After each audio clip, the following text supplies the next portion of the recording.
Hi, welcome to Seaside Quilting Tutorials. My name is Terry, and today we're going to talk a little bit about one of the most important pieces of equipment that we have in quilting, our sewing machine.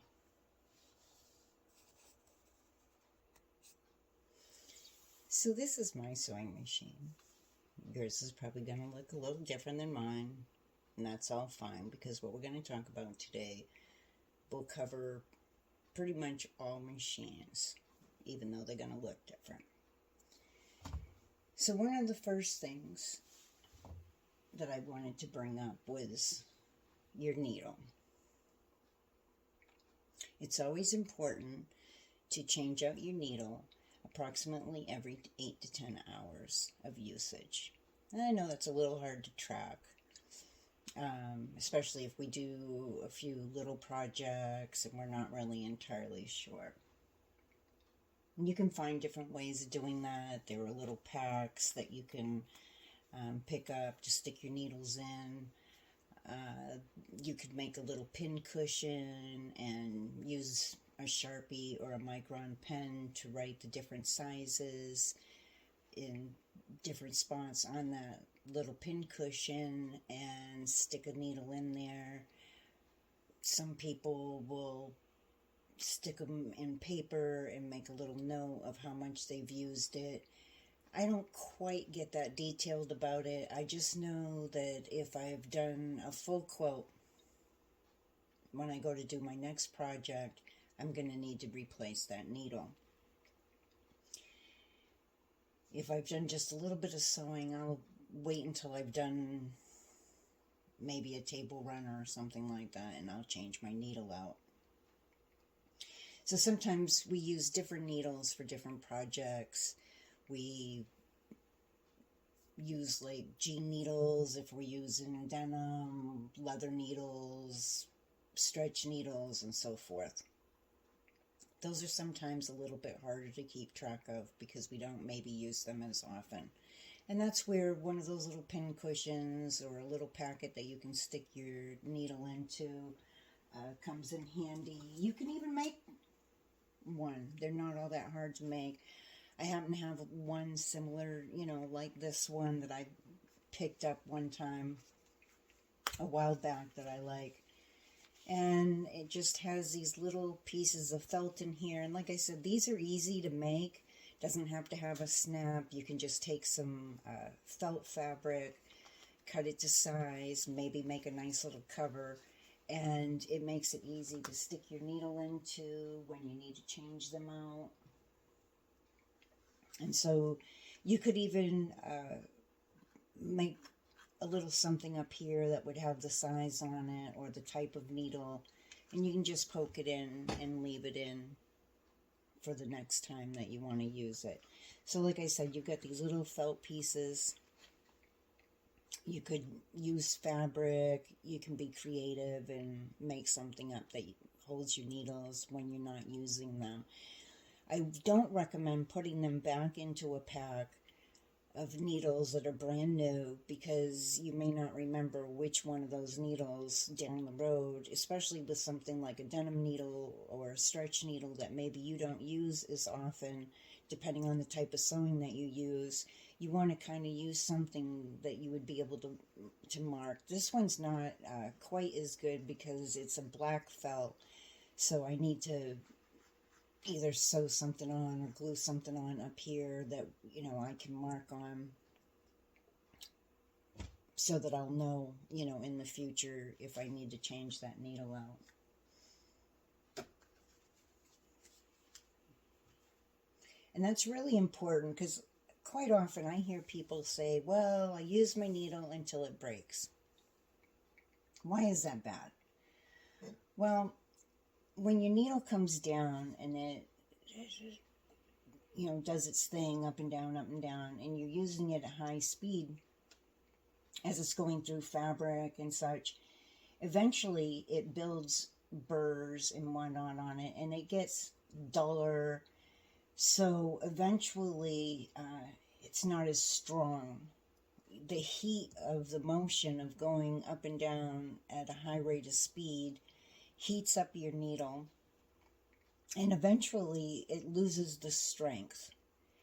And then one day when you're sewing along, either you hit maybe a bump in your fabric if you're sewing on denim, or, you know, even on a quilt when you're trying to go through maybe a tougher seam or whatever, all of a sudden your needle breaks. The reason why you don't want to use a needle until that point, now that happens once in a great while, irregardless, it could be a brand new needle and you just, boom, an accident happens and your needle breaks.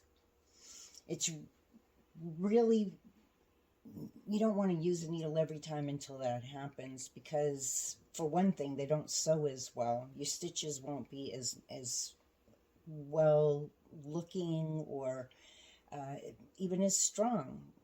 You're going to get variated stitches and so forth.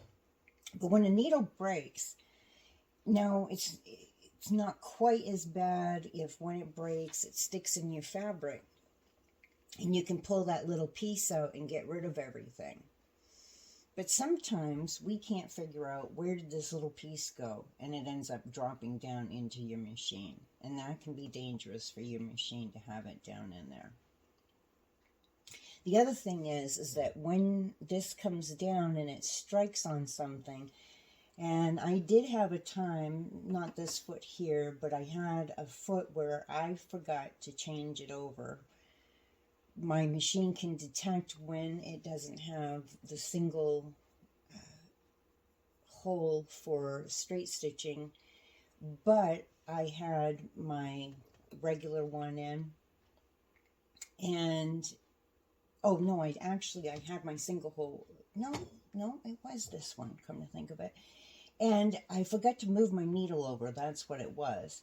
I had it into the 1/4 inch stitch area, and I had changed my foot, and I forgot to put this back into straight stitching, and it ended up striking my foot, and that busted my needle.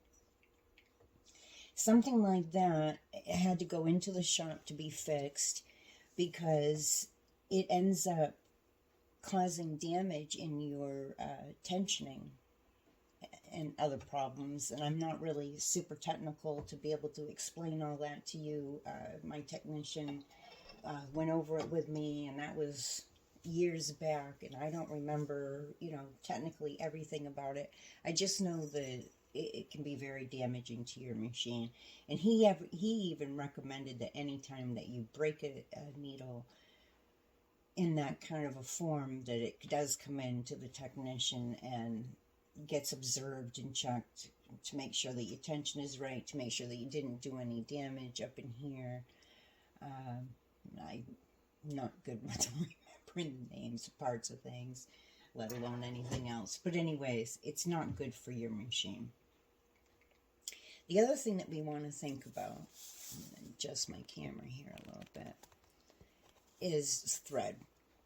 So you want to use good needles, because those cheap ones that maybe, and I don't want to put down box stores or whatever, but if you go into like Walmart and you buy some cheap needles, and I can understand affordability and whatnot, but you need needles.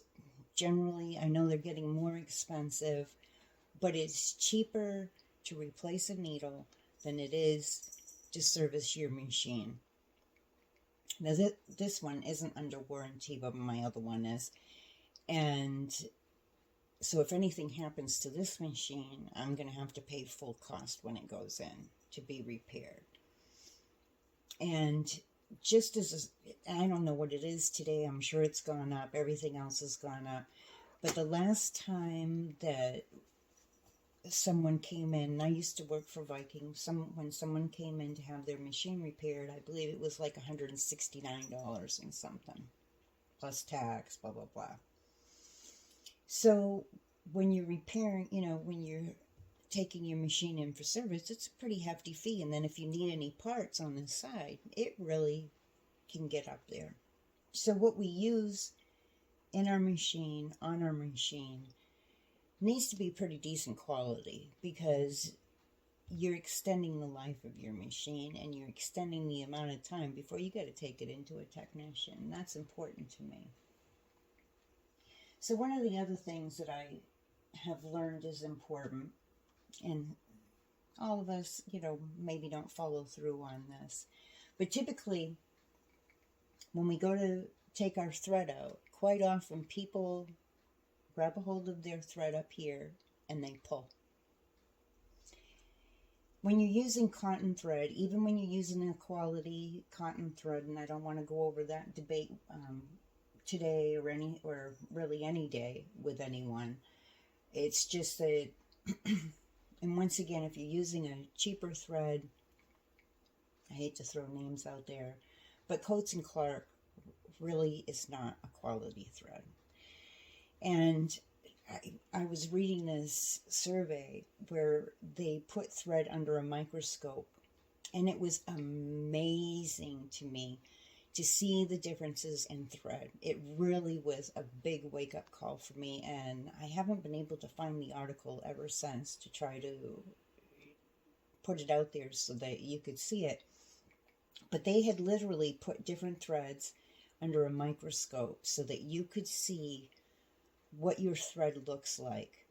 And Coates and Clark has all these fibers that are on the thread. It's not like nice and contained and straight like it appears to us, but when you put it under a microscope and you look at it, you can see that there are a lot of fibers sticking out. It's not as nicely woven as it should be, or twisted, or however you would say all that. It was a big wake-up call for me. And the other thing that was a big wake-up call for me was because, well, back then, people were telling me, oh, you should use better thread, you should use better thread. And I'm thinking, well, thread is thread.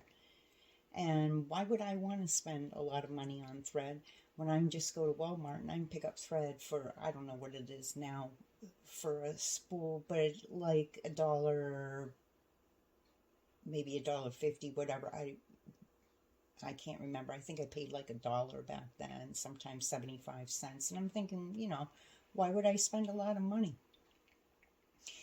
And a friend of mine said, you really should try out a better quality of thread. And, I went to the quilt store like they advised, and I looked at a spool of Orville and I saw the price on it, and I was like, oh, I'm not buying this stuff. It's just too much money. I'm just going to go to Walmart and pick it up, because I can get a whole bunch of colors versus buying one thing of thread. Then later on, one of the things that they pointed out to me was, okay, well, white and black are your most used colors in your sewing machine. Or at least for me, anyways, with my quilting. So, piecing and whatnot, because I do a lot of piecing. So, if you go to Walmart and you buy those cheaper spools, I can't remember how many yards are on a spool, something like 300, 500, something like that.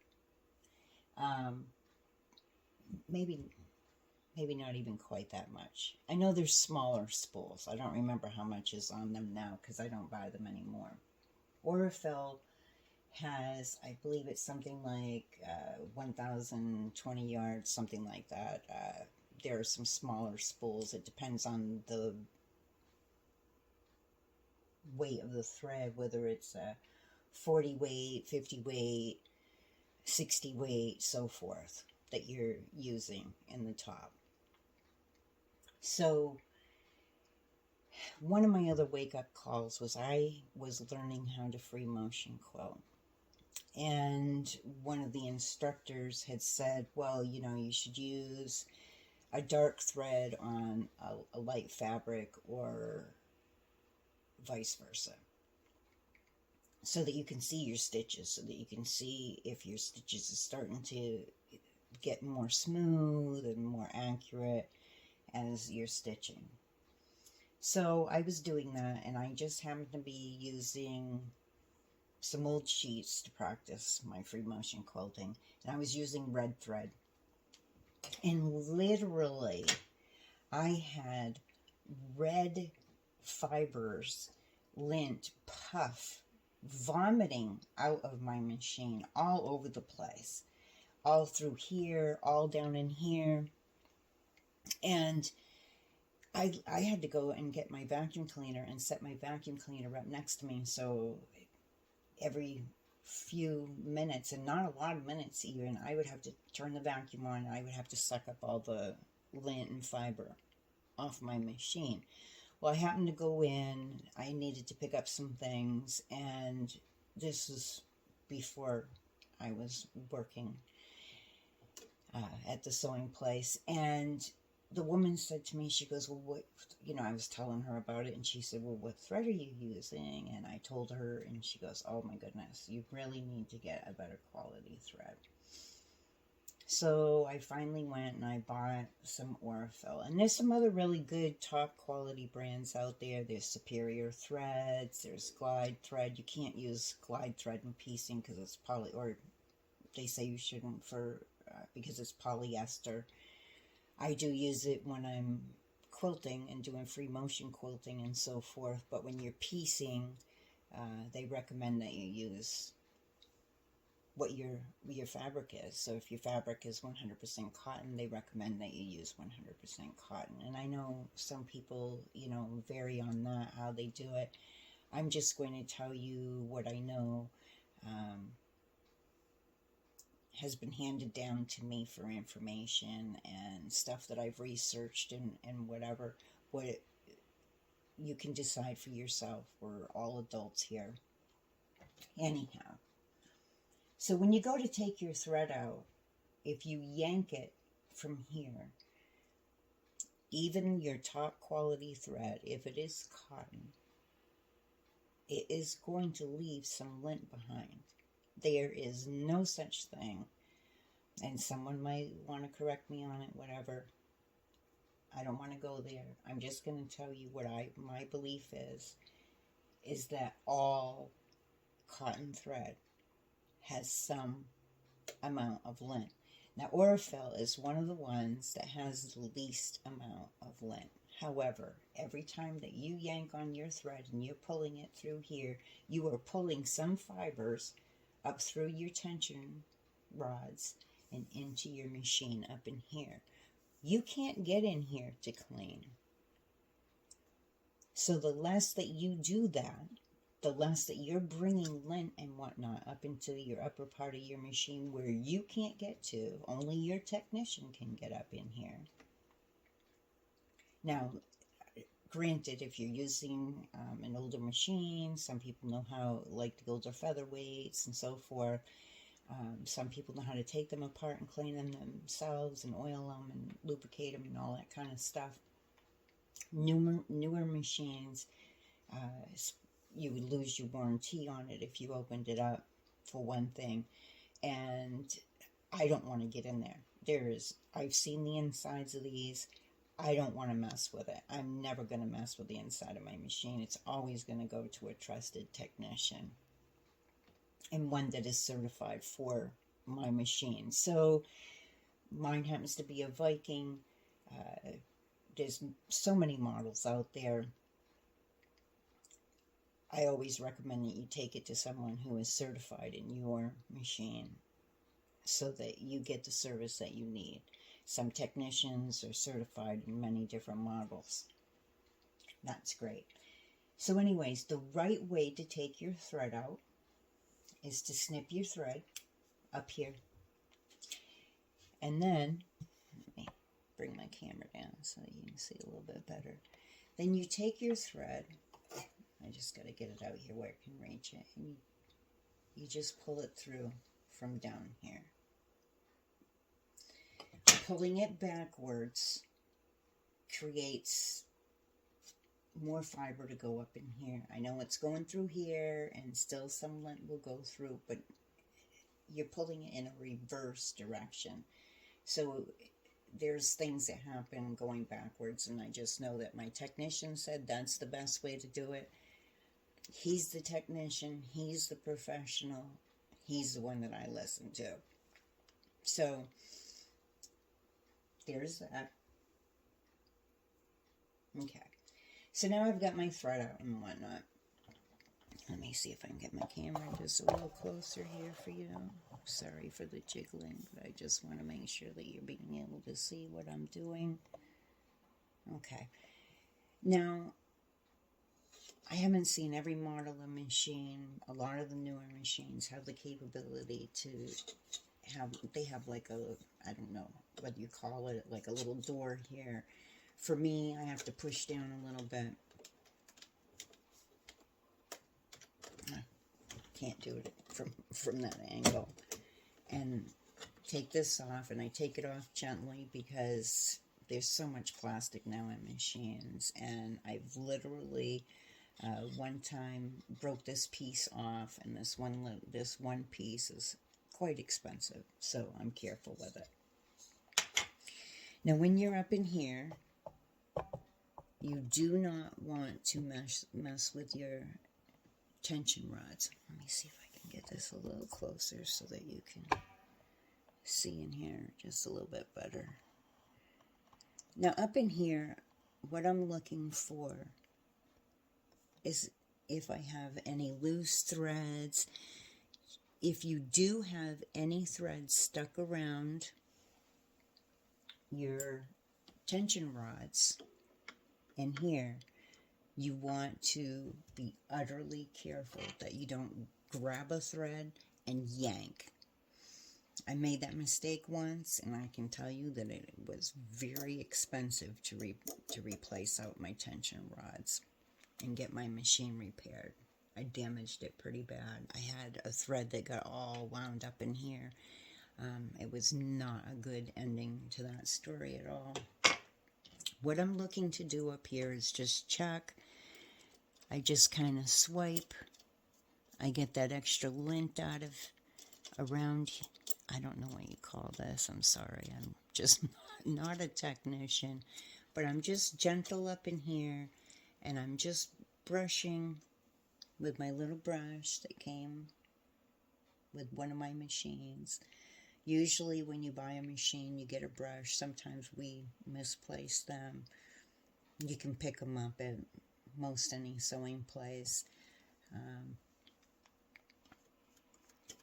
Probably even Seaside has these. I forgot to ask. I probably should get some extras because sometimes I misplace them. So I'm just gently wiping out any kind of lint that I see up in here. The other important thing that I don't want to forget to tell you is never ever, and I seriously stress this, never ever ever take a can of air and blow into your machine. If you do that, you are blowing lint into your machine, not as much out of as you think. Never ever do it. I highly stress it. I can't stress it enough. Never use a can of air on your machine. Not up in here, not down where we're going to be cleaning in a couple minutes. So you're just trying to get lint out. Now I've done quite a few projects now, and I've got quite a bit of lint. I'm checking up underneath because I can see that I have some lint. I got a little bit of lint in here. And you're just trying to get all that out. And you just want to be gentle up in here. I don't want to mess any of my stuff up, but I do want to get that excess lint out. I luckily don't have any threads up in here that I have to worry about. And I've brushed it all out. And it's kind of going to be hard to see, probably, a little bit of lint mess that came out of there. I'm trying to get this a little bit lower, but I do have some down here, some little pieces that I've gotten out. Now that's not a lot that I've gotten out. It's just a little tiny bit. trying to get into the camera. I only got like a little puff out of there, an accumulation, but every little bit that you can get out is awesome. The more lint that you have stuck in your machine, it builds up heat. Heat building up in your machine wears your parts down. It's not good for your machine. So you want to clean your lint out. Also, as thread's going through, if it's having to go through pieces of lint or little broken pieces of threads, it's going to change your tension and your accuracy. Believe it or not, even those little tiny puffs can make a change. So it's good. And you want to clean your machine every large project that you do, or every time you change out your needle.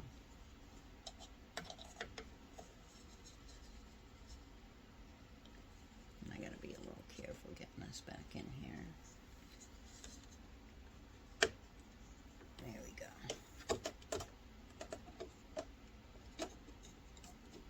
I'm doing everything at a different angle, so it's not doing what I want it to do. See if I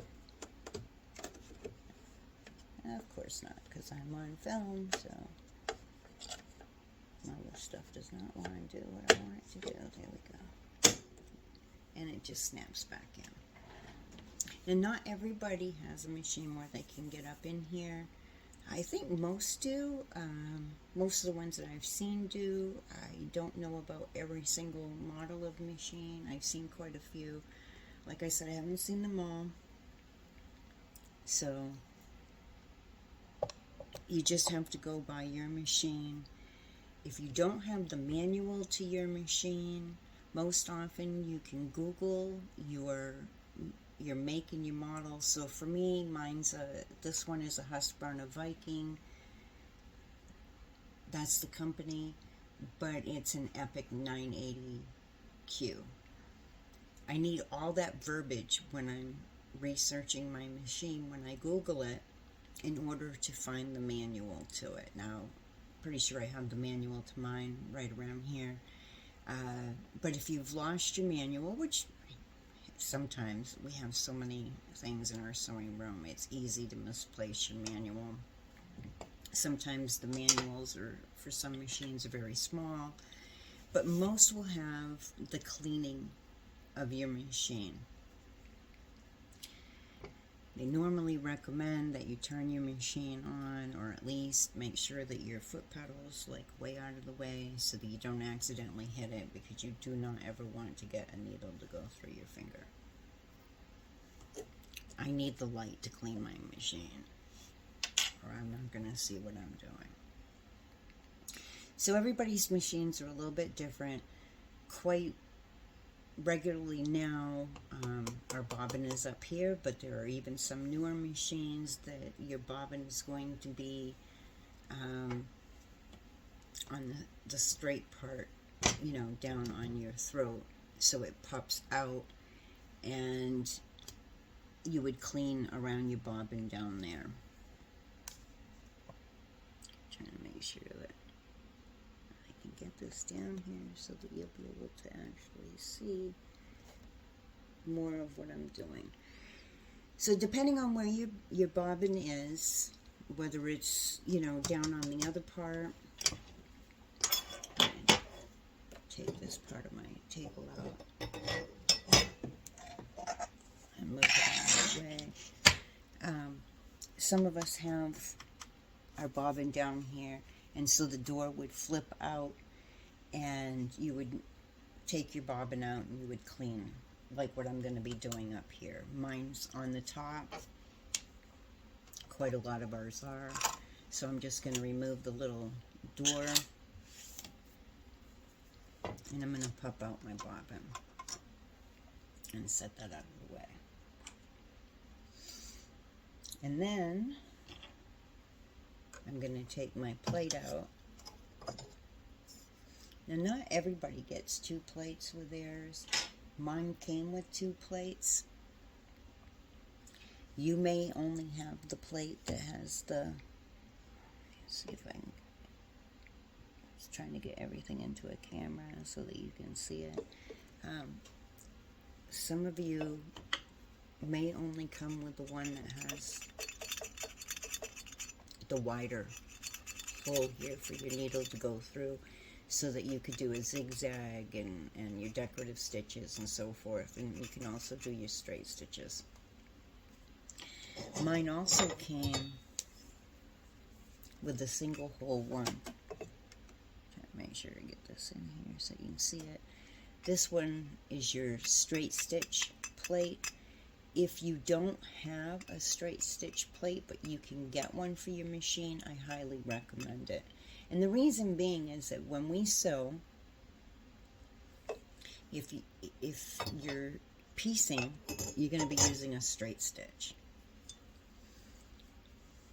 If you use this plate when you're piecing and doing other stuff, every time a needle goes down through, it has the capability of pulling, it's pulling up and down, up and down, up and down.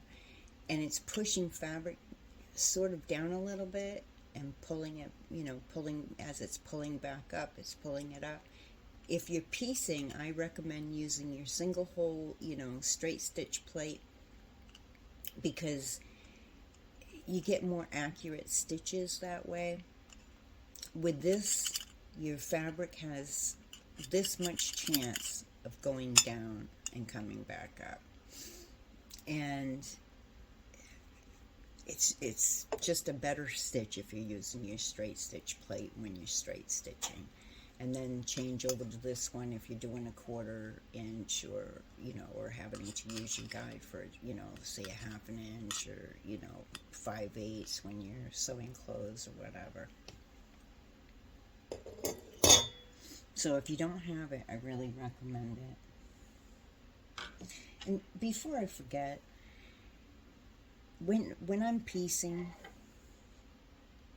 I'm using a 1/4 inch guide foot. It has a little guide over here. It has this little guide right here. I'm trying to get this into camera so that you can see it well.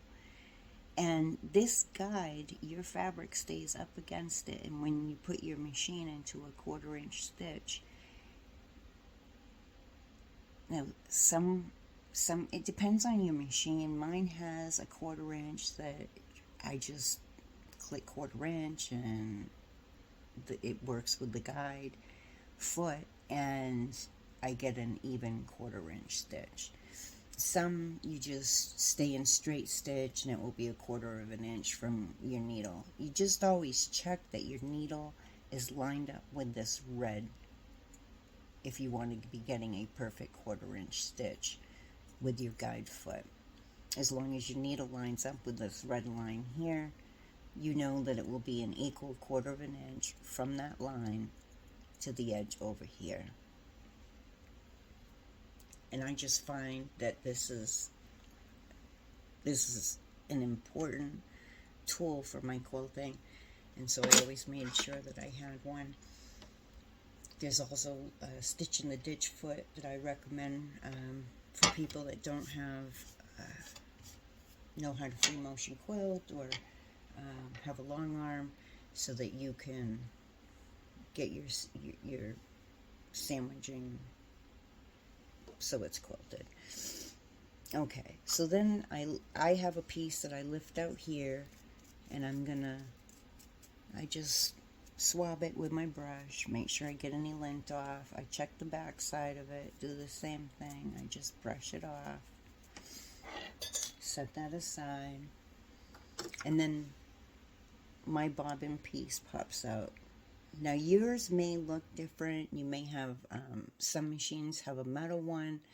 More typically, your newer machines now have a plastic one, based on the theory that metal builds up more heat.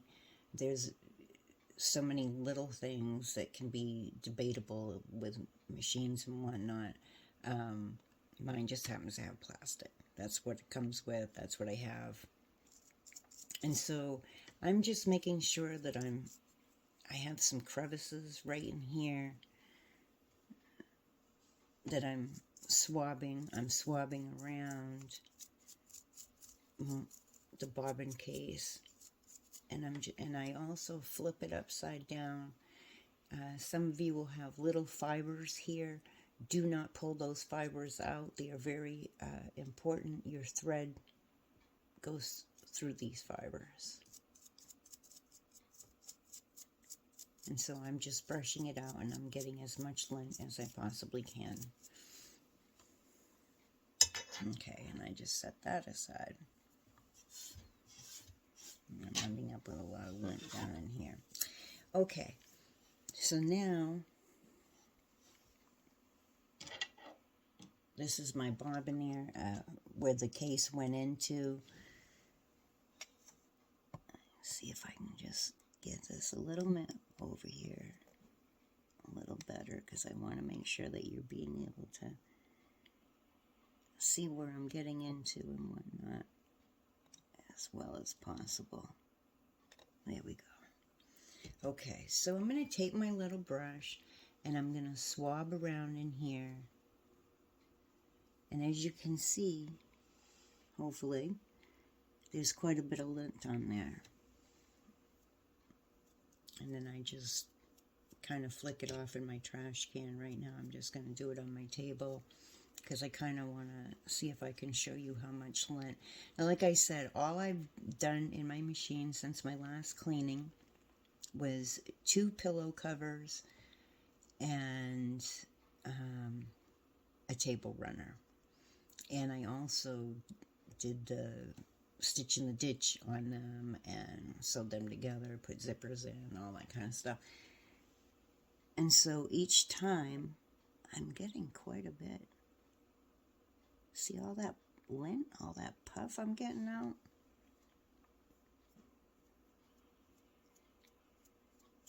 Now if you get too much in here, I wish I had the picture, because our technician showed us a picture of a person who owned their machine. I can't remember how many years. It was a lot of years. And they had never, ever had their machine serviced. And they had never, ever cleaned it out. And it was almost like a solid block down in here, full of fiber. It was just unbelievable. I can't even believe that the machine was able to run that many years like that.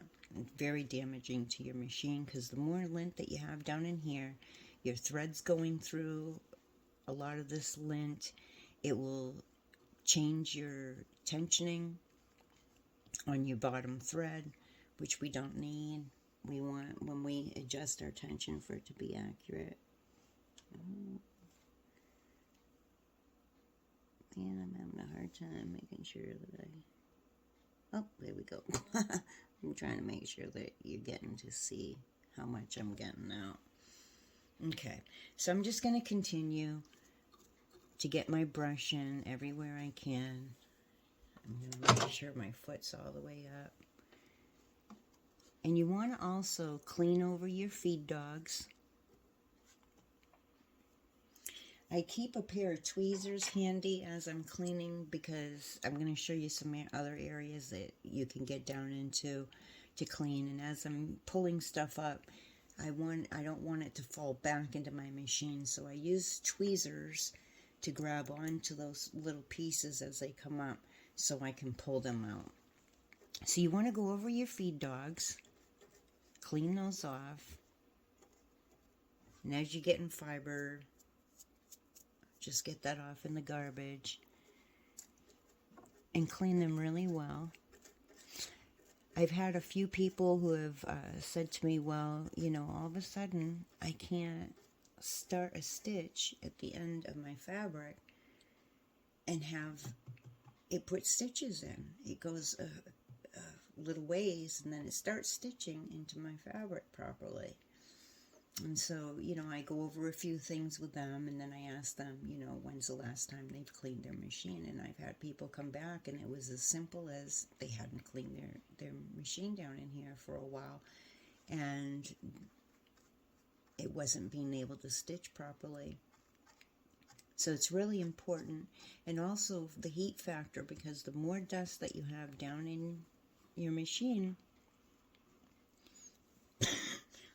excuse me, you're going to have more heat build up. That's going to wear your needle out sooner. it's going to wear your sewing machine out sooner. So it's very important to keep our machines clean. So I'm just swabbing around in here, and I'm getting out all the lint that I possibly can. Now, for some people, this is where they stop. This is where they clean, and they think that they're done. And you're really not. So I've got that part cleaned out, and I'm hoping that you're going to be able to see this as well as possible. But there's a bar right here where my tweezers are.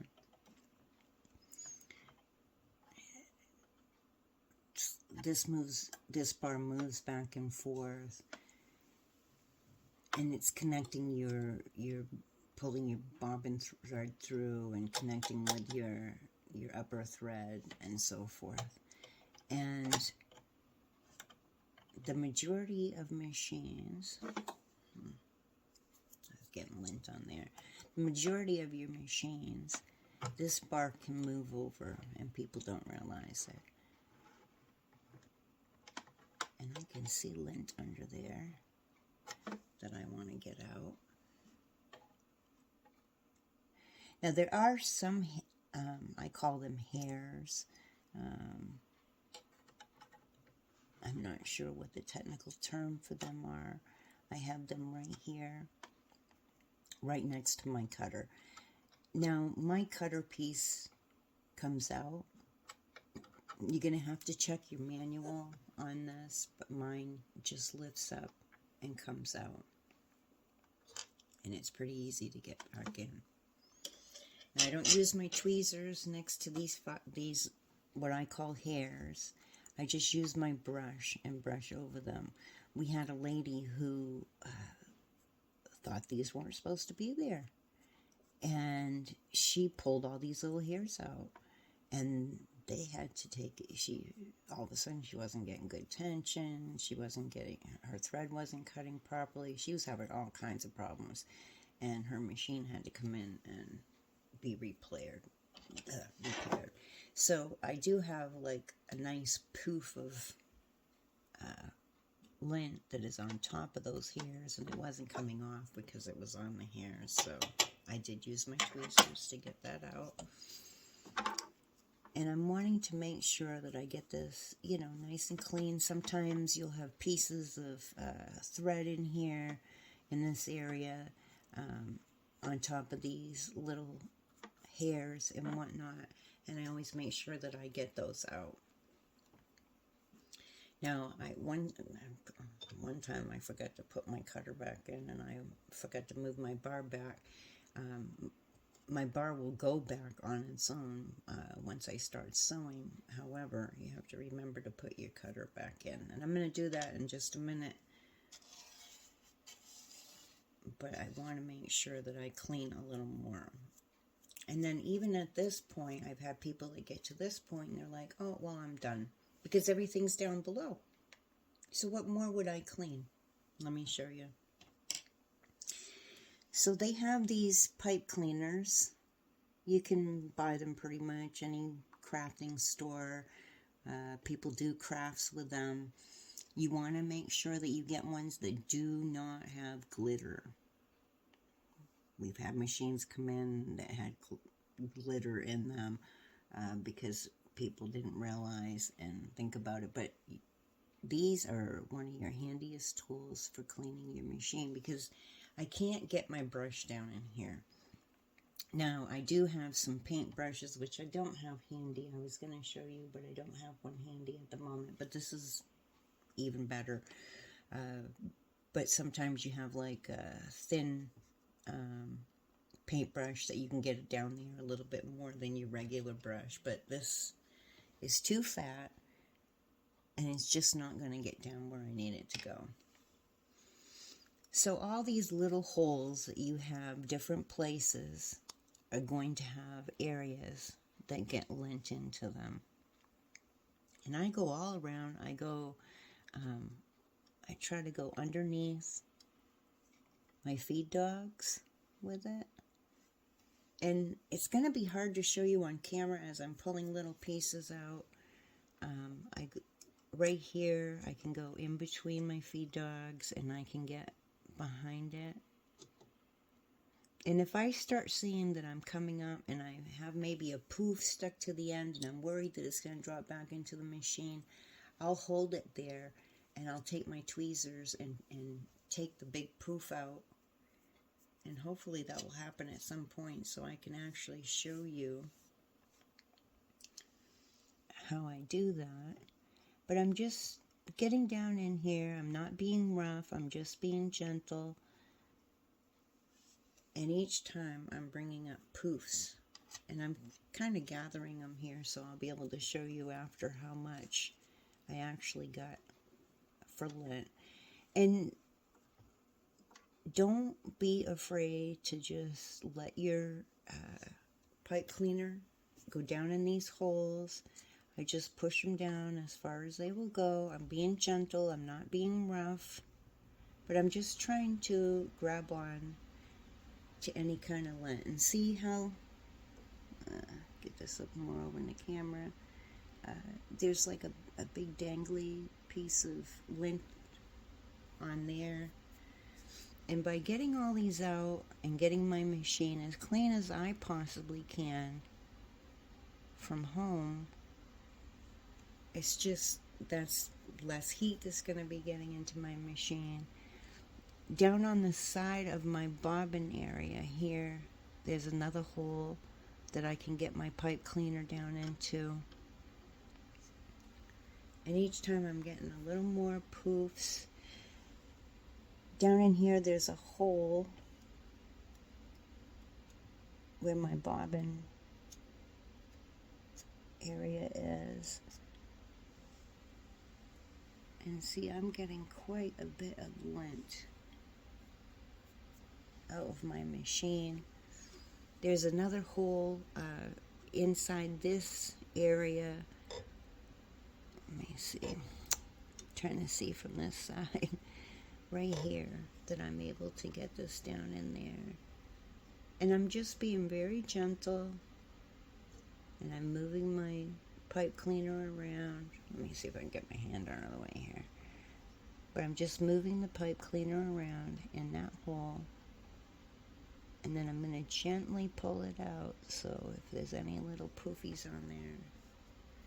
And I'll do that in each one of the areas that I'm able to get a pipe cleaner into. Like 2-3 times or so, in different angles that it will go in. Trying to get all those fibers out. Now I've gone in this direction in there. I'm going to put the pipe cleaner in. Right here, there's a crevice. So any little holes, any crevices or whatever that I can get a pipe cleaner into, I make sure that I get it in there, and I'm going to clean those spots out. There's a hole there that I'm able to get into a little bit. There's a hole right here in the back that I can let my pipe cleaner go down in. And it's running along underneath my feed dogs, underneath over here. And I can't really get the camera so it would ever be able to see. But I'm just pushing it down there and I'm gently pulling it back out. And there's quite a bit of lint on there. And I'm going to do that a couple more times. Just because I want to make sure that I'm getting as much lint as possible. From my view, I'm able to see a little bit better than what I would be able to show on camera. There's a little hole here that I'm going to go down in and pull more lint up. And like I said, I'll do this each one of the spots until I'm not pulling lint up. Down behind the feed dogs, another really good area. And I got a big poof of lint right there. And I'm going to take my tweezers and get a hold of that poof and take that out. And that was a pretty good size poof right there of lint. And by doing this regularly,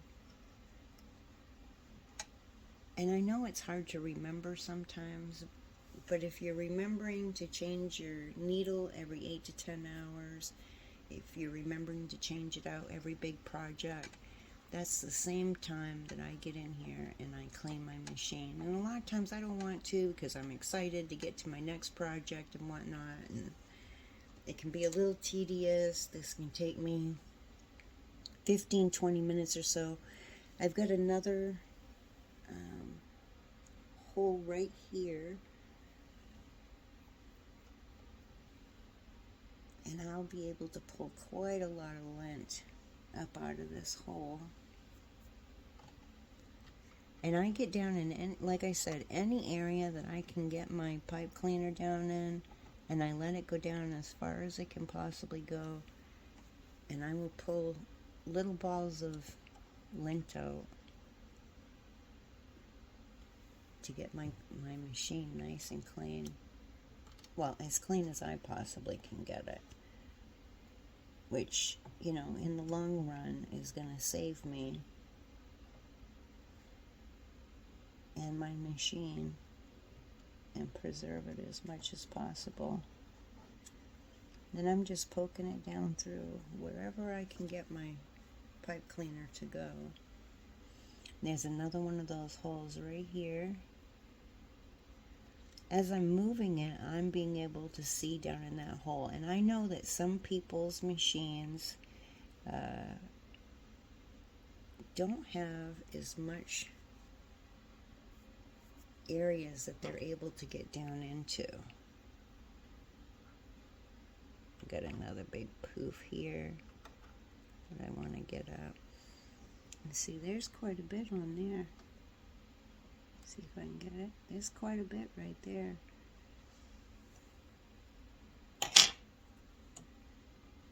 You'll be amazed if you get into, you know, the more areas that you can get into with your pipe cleaner.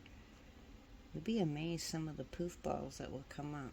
And like I said, some people's, their area is a little more constrained, a little tighter, a little narrower in here of what they're able to get into. This one, I have a 12-inch throat area and a nice larger area in here that I'm able to get into, which I'm grateful for because I'm able to get a lot more of this lint out. But you just have to do the best that you can with, you know, your accessibility and get out as much lint as you possibly can. I'm going to try to go from this side so my hands aren't in the way in the camera as much. But there's just different directions. Oh, I can see an area down there that I got quite a bit of lint. See if I can get it from here. I mean, you're not going to get every single bit out, but I do strive to get as much as possible out of here each time that I clean to keep my machine as clean as possible. Let me see. I'll go down this side again because I was getting quite a bit down in here. See if I have any more. Oh, I'm getting quite a lot out. Oh my goodness. I probably should have cleaned it between doing my pillow covers and my oh, that's a big gob there, and my table runner, because they were both, you know, sort of long, so I probably should have stopped between the two pillow covers and the table runner and cleaned this out because I'm getting a lot of lint out. And I do recommend that you do this as often as possible between projects. Like I said, I know that it's tedious, it's time consuming. Oops, I lost a piece. I hate when I do that. Now, I'll see if I can get it back up here. And grab that with my tweezers as I'm coming up.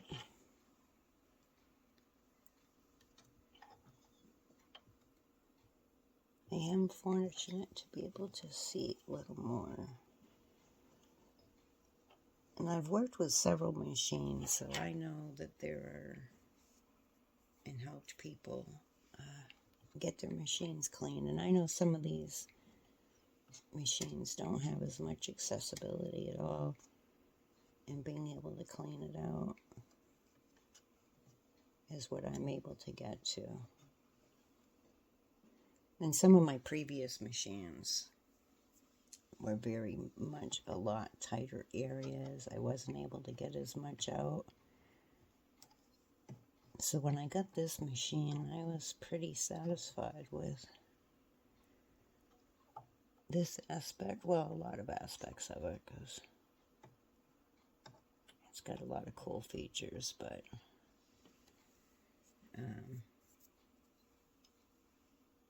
I do like that I'm able to get in here into a lot of other areas. And I've got another area over in here that has a pretty good sized hole that I'm able to get down in. Try to bring up some more lint. You can even fold this, you know, like in half, like that, to create a, you know, a different, you know, way to get in there, to clean the closer up areas. Now I still got quite a bit of lint down in here that I want to try to get some more out.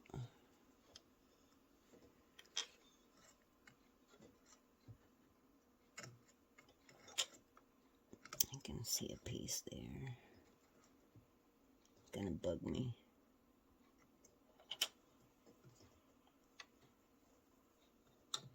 But yeah, I just, you know, I take the extra time to clean this out. And if you haven't cleaned your machine in a long time, or known that you could, there were different areas that you could get into with a pipe cleaner, I recommend to pick some up and get into the areas that you possibly can with your machine, and you'll notice a difference in your sewing as you're keeping it cleaned out. And the way I figure it is, you know, no matter how much you've spent on your sewing machine, it's worth keeping it clean. It's really, really important, because it's our investment. If we mess up our machine, we got to take it into the technician. We got to get them to clean it. That gets expensive. And we don't want that. I mean, you do need to take it into the technician. Depending on how often you use your machine, my technician recommended, if you only sew once in a while, you know, a couple of years is fine. If you sew fairly regular, once a year, you need to get your machine in for maintenance. If you're sewing, you know, every single day, and you're, you know, doing it because you're, you know, selling stuff and whatnot at craft fairs or whatever, or online, you might even want to bring it in every 6 months. My embroidery machine gets in a little bit more than my sewing machine to the technician, just because, well, it depends, you know, if I've been doing a lot of embroidery or not. I used to do a lot more embroidery with my other machine, more than I have been the last couple years, but this year I this last year I did quite a bit during Christmas time, but not as much as I used to. So I'm going to wait another 2-3 months and then take it in. And I'm even getting little pieces of thread up out of here as I'm cleaning. And it's getting pretty good now that I'm not getting as much out. So I'm just about done with this. And then I'll show you the pile of lint that I've accumulated.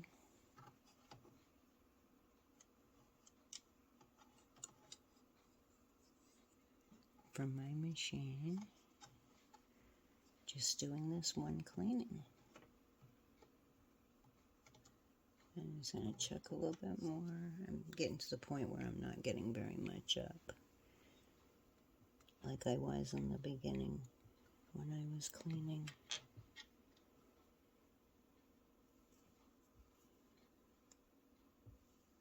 But she'll be all ready for the next tutorial that I'm going to be doing soon. I'm going to be doing an apron tutorial. I'm going to be doing Bally Bowls tutorial. I'm going to be doing one with rope, one with the fusible double-sided strips and fabric. So I can show both ways of doing that. I'm going to be trying to think. I've got quite a few coming up. Next month I'm going to be doing some pouches. I'm going to be showing how to... I'm going to be doing a tutorial to show how to insert a zipper pouch inside of a tote bag or a regular bag.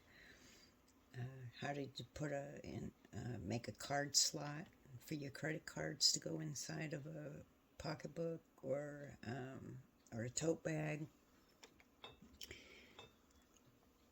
I'm going to be showing how to make a bag, the Mackenzie bag, next month.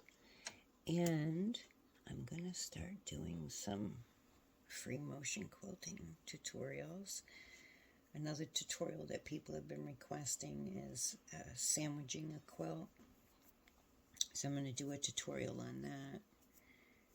And in fact, I have a couple of quilts ready that need to be quilted. So I'm going to be doing that one pretty soon. But I have quite a few coming up. Oh, the one thing I told you I need to remember to do is put my cutter back in. So I need to insert that back in here.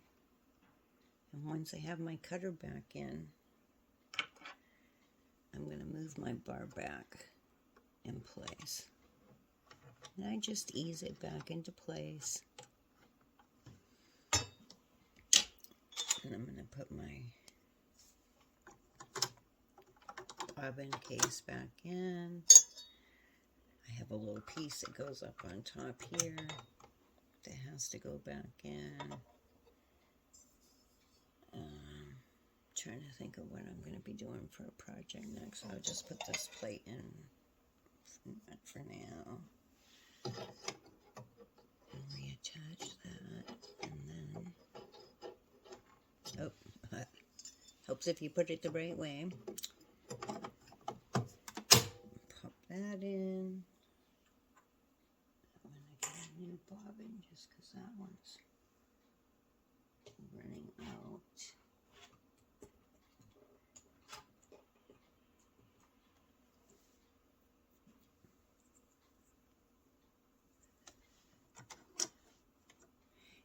When you're putting your bobbin in, now I realize that there are some people that, and I've had a couple of customers who their hearing wasn't as good. And because their hearing wasn't as good, they couldn't hear the click sound of when you bring your thread through this feeder here. And as you're pulling it up, it makes like a little click sound. It'd be impossible for me to get that into the film. But if you can't hear it, you'll get to a point where you can feel that pop in to place properly. If that thread doesn't get into there properly, you will not get proper tension. You just won't. Okay, so get my thread up around there. Put my little cover back on. And pull that aside. And I'll show you. This is the pile of lint that I got out of my machine. This whole pile right here. And I've had times when I've gotten more out, but with the Aurifil thread that I'm using, I don't get as much lint. But still, that's a pretty good sized pile right there to get out of your machine. And worth cleaning to get it out, because overall it's going to do a better job for me. So one other thing that can be helpful is they have this attachment that you can pick up. I can't remember the name that you would search to pick this up. I'm not sure if Seaside Quilting has them. I'll check. If not, she may be able to order them. But this end here attaches to your vacuum cleaner. And these are often used on computers. I think you can look up just something like micro vacuuming attachments. And I'll post something on our site about it coming up. But then on the other end, and I couldn't find them at the moment, but there are other small tools that go on the end of here, different size brushes to be able to use as I'm cleaning. And I didn't want to do it today because running my vacuum, I know sometimes it's hard to hear me because my voice is a little bit low and I forget to raise my voice because I'm like down in my sewing machine. I'm all alone and I forget to raise my voice so you can hear me better. I'm really sorry about that. But I use this as I'm cleaning to suck up the lint as it's coming up. And this is perfectly fine to use. You just never want to blow into your machine. If I was to take a can of air and blow, it's not going to blow that lint out. You'll see a little tiny bit of lint come out, but mostly it's going to blow it up into here in your machine, and you don't want that to happen. You want to be getting the lint out. So as you're going in there with your pipe cleaner, as I was doing, and your brush and whatnot, you could have this attached to your vacuum hose, and then you use your little micro tools, and you can suck it out as you're bringing it up. And that's another efficient way to get it all out. So I'm hoping that this tutorial was helpful for you. Because it's important that we take care of our equipment. The better that we take care of our equipment, the better that it runs for us and does the job that we need it to do. And this is our sewing machines. Some of them are pretty darn expensive. And, you know, at whatever time you bought your machine, I'm sure it was expensive for you. It doesn't matter, you know, if it was a smaller one or whatever. They're expensive, and they're expensive to replace, and they're expensive to get cleaned and maintained. So I like to make sure that mine is well taken care of in order to keep it running for me well for the longest amount of time possible, because I don't want to have to replace my machine. Now, my machine is self-lubricating. Most newer machines are self-lubricating, so we don't have to put oil in them. and so forth. I know some of the older featherweights and whatnot, you do have places that you need to put oil in each time. Some of the old machines you needed to put a drop of oil somewhere down in the bobbin area. I haven't used any of the older machines for over 30 years. So that's way out of my ball game. I can show you how to clean your machine, but I don't know a lot about the older machines. But I do recommend that you can go on to YouTube and search your specific machine. You can go on to Google and Google your specific machine. Even the old ones, you can Google those and find out more about the cleaning and, and the way old ones that you needed to oil, how to oil them, all that kind of thing, because you want to maintain that stuff. And the other one thing that I want to point out to you before I end off today is that if your machine is sitting, and it happens, I mean, between sometimes work, children, sometimes just life itself takes us away from being able to sew for a while. And a couple years ago, I moved, and my machine had to be in storage for 3 months, and I can tell you it just about drove me nuts to have my machines in storage. I didn't have them in a storage facility for very long, but long enough that it just really bothered me.